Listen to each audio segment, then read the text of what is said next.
हाँ जी, एडवर्ब हो गया था। तो देखिए एडवर्ब के प्रकार, यानी एडवर्ब कितने प्रकार के होते हैं। तो हम यहाँ पर आपको एडवर्ब के 9 प्रकारों के बारे में बताएंगे। जितना चाहे तो देयर आर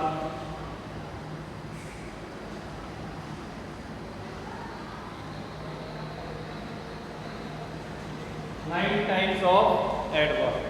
तो फर्स्ट जो एडवर्ब आता है आपके adverb of time. Adverb of time, adverb of time में किस प्रकार से today, tomorrow, yesterday, last day,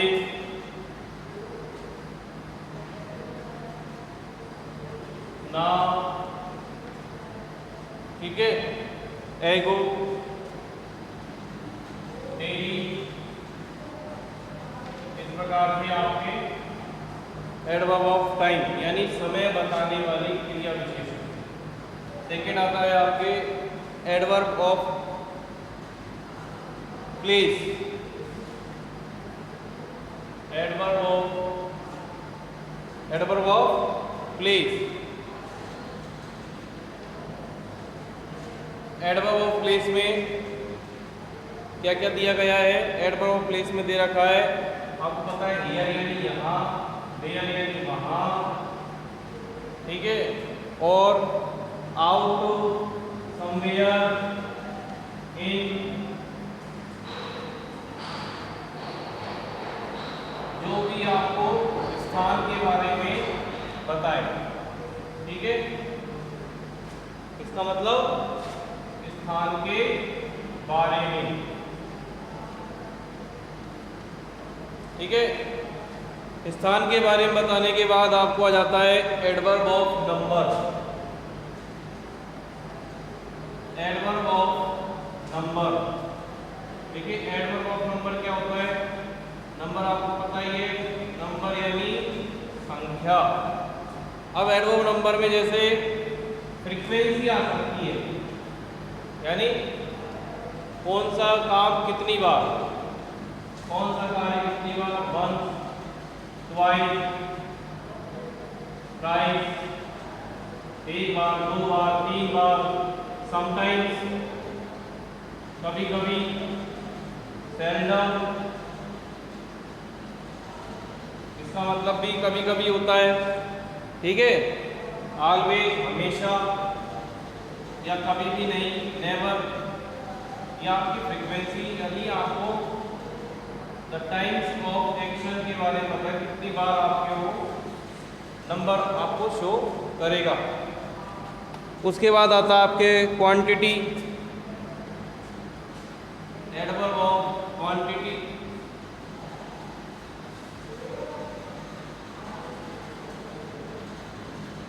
quantity में टू मच, ठीक है, वेरी, क्वाइट, इनफ, रेदर और फेयरली। इस प्रकार से आपके क्वांटिटी यानी मात्रा होता है। टू मच अधिक, वेरी का मतलब भी अधिक, क्वाइट बिल्कुल, इनफ यानी पर्याप्त रूप में, ठीक है, रेदर उससे थोड़ा कम, फेयरली यानी निष्पक्ष रूप से। उसके बाद आप आ जाओ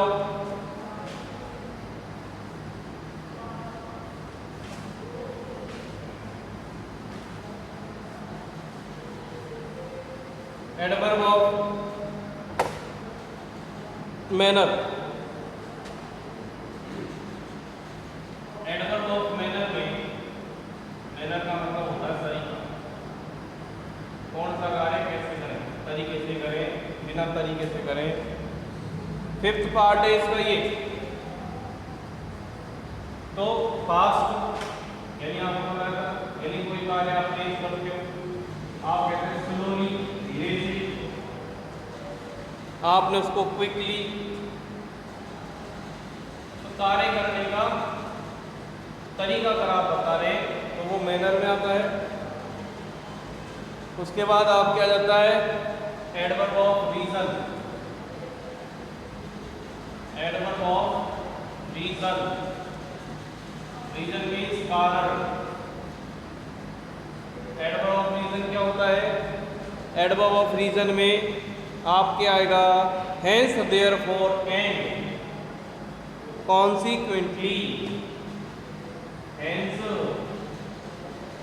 और कॉन्सिक्वेंटली।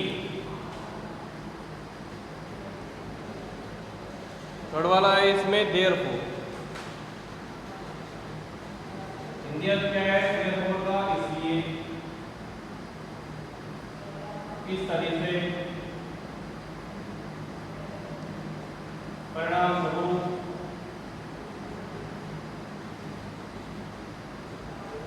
ये तीनों चीजें आती हैं। फिर adverb of affirmation and negation. Next इसका पॉइंट आता है adverb of affirmation and negation. ये तो आपकी नकारात्मक स्वीकृति होती है।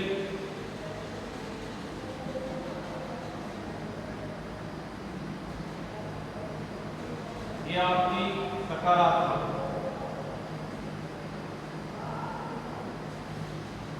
अफर्मेशन में स्वीकृति देना और नेगेशन में आपकी अस्वीकृति प्रदान करना। इसमें आपके सबसे पहले आता है not surely, not surely, certainly, ठीक है, इंडीड, यानी वास्तव में, ये आपके नेगेशन में आता है। Not at all, yes, no, ये सब आपके अफर्मेशन एंड नेगेशन के पार्ट है। इनको आप उतार लीजिए। आगे बढ़ते हैं।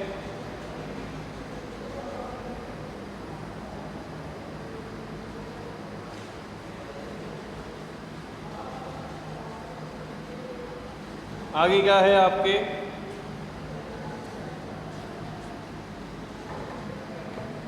Interrogative adverb. Interrogative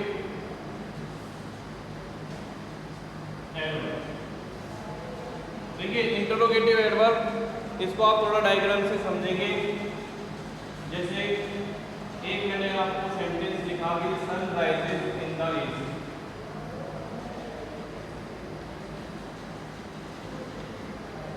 the sun rises in the east. दूसरा सेंटेंस लिखा हूं the sun rises in the morning, ठीक है, द सन राइजेस फेयरली, ठीक है। अब आपने देखा अगर इसको आपको क्वेश्चन बनाना हो तो किस प्रकार से, where does the sun rise, ठीक है। दूसरा when does the sun rise. तीसरा how does the sun rise. तो ठीक है, यहां पर आपके क्या आ रहा है कि सूर्य कहां से उगता है, सूर्य कहां से उगता है, कब उगता है और कैसे। इनका अपन ने उपयोग कर लिया वेयर, व्हेन, हाउ। ठीक है, तो ये जो वर्ड है WH वाले, यही आपके क्या कहलाएंगे, इंटरोगेटिव एडवर्ब कहलाएंगे। इस चीज का आपको ध्यान रखना है। और वाई भी है, तो कोई कार्य कहाँ, कब और कैसे हो वो वर्ड बताए तो अब इधर देख लो, ईस्ट, मॉर्निंग, अर्ली, ये भी एडवर्ब के पार्ट है। आपने बोला why does she take coffee, इसमें रीजन पूछ रहा है, उसके कार्य कॉफी लेने का, ये भी आपके इंटरोगेटिव WH वर्ड का ही पार्ट है। तो these, whose, where, when, how, why, ये आपके WH वर्ड वाले इंटरोगेटिव एडवर्ब हैं। ठीक है, नेक्स्ट जो आपके हम बताते हैं,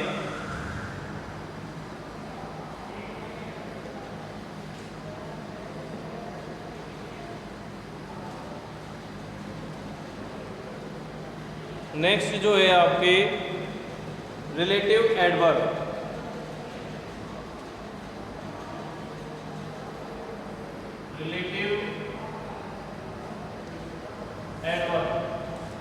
रिलेटिव एडवर्ब में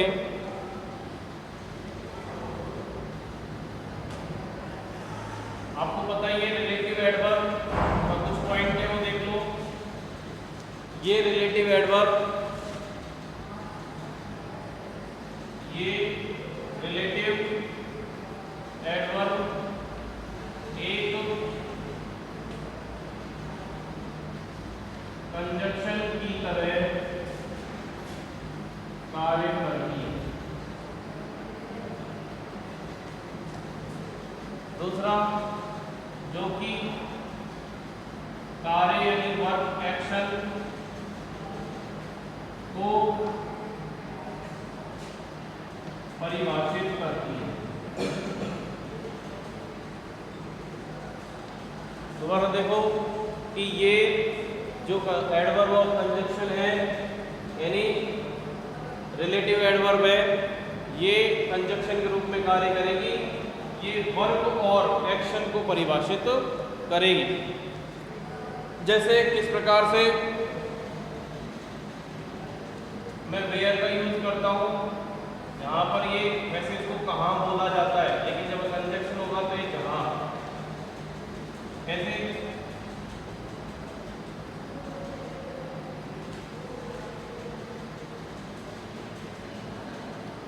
this is the place where he live. ठीक है, I know the process how to do it.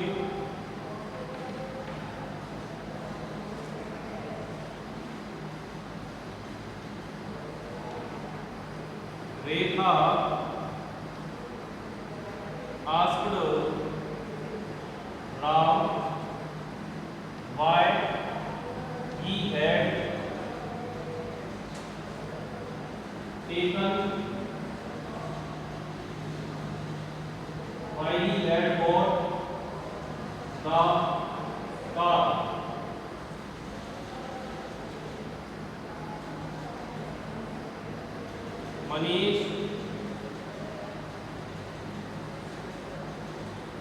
Manish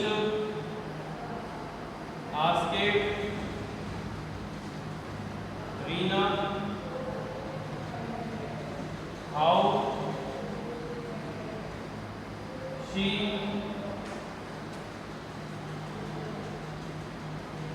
was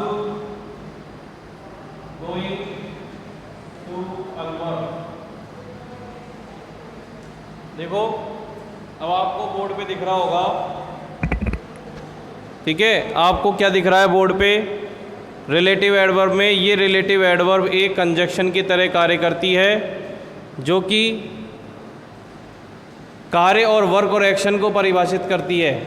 जैसे वेयर, यानी इसका क्वेश्चन में तो इंट्रोगेटिव में बनता है कहाँ, लेकिन जब आप इसको कंजक्शन यूज़ करेंगे तो ये बन जाएगा आपके जहाँ। फर्स्ट है आपके, फर्स्ट किस प्रकार से है, देखिए फर्स्ट है आपके दिस प्लेस,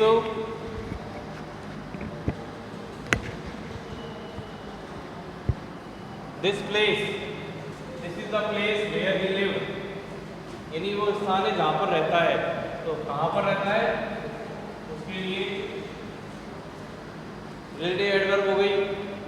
मैं इस प्रक्रिया को जानता हूँ, कैसे इसको करते हैं, हाउ टू डू इट, तो ये आपके रिलेटिव एडवर्ब हो गई।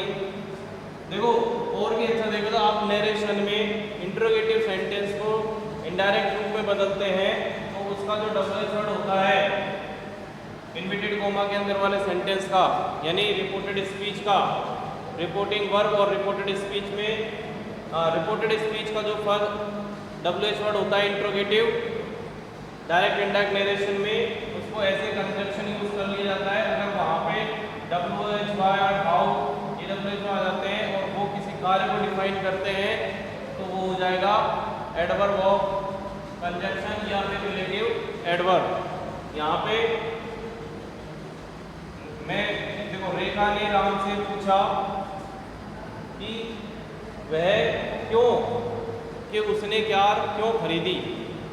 मनीष ने रीना से पूछा कि कैसे वो जा रही थी अलवर, कि वो अलवर कैसे जा रही थी। इस प्रकार से आपने देखा रिलेटिव एडवर्ब के बारे में, ठीक है। तो ये आपके कुछ एडवर्ब हैं, इनको आपको बार बार रिपीट करते रहना है। अब इस पर थोड़ा सा रिव्यू देख लीजिए आप।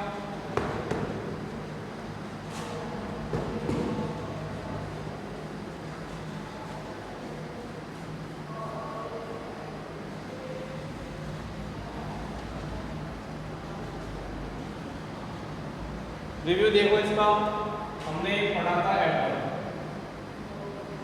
यानी क्रिया विशेषण। क्रिया विशेषण में 9 प्रकार पढ़े हैं, ठीक है। और परिभाषा, यानी परिभाषा में हमने ये भी बताया कि ये noun, pronoun, adjective, adverb, verb, conjunction, preposition,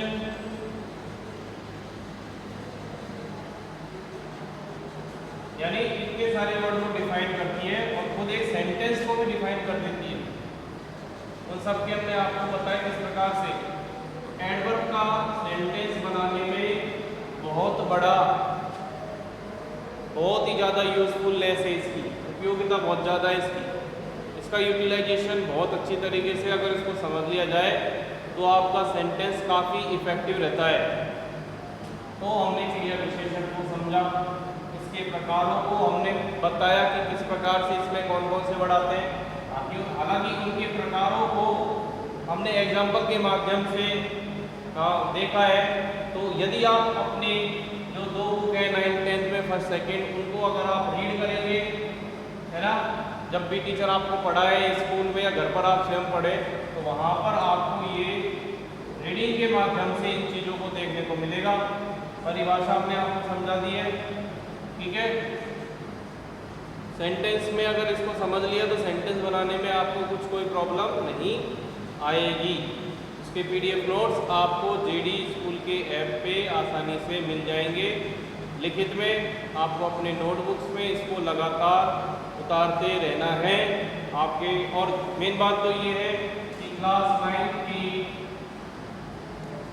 class का ये मेन कोर्स है पार्ट ऑफ स्पीच, तो उनका तो मेन कोर्स ही है, ठीक है। उनका तो ये मेन कोर्स है, उनको तो बहुत ज़्यादा फायदेमंद है, ठीक है। आपके बुक में दे रखा है उससे अधिक आपको समझाने की कोशिश की है। एडवर्ब के बाद आपके हम पढ़ेंगे प्रीपोजिशन नेक्स्ट वीडियो में आपको बताया जाएगा।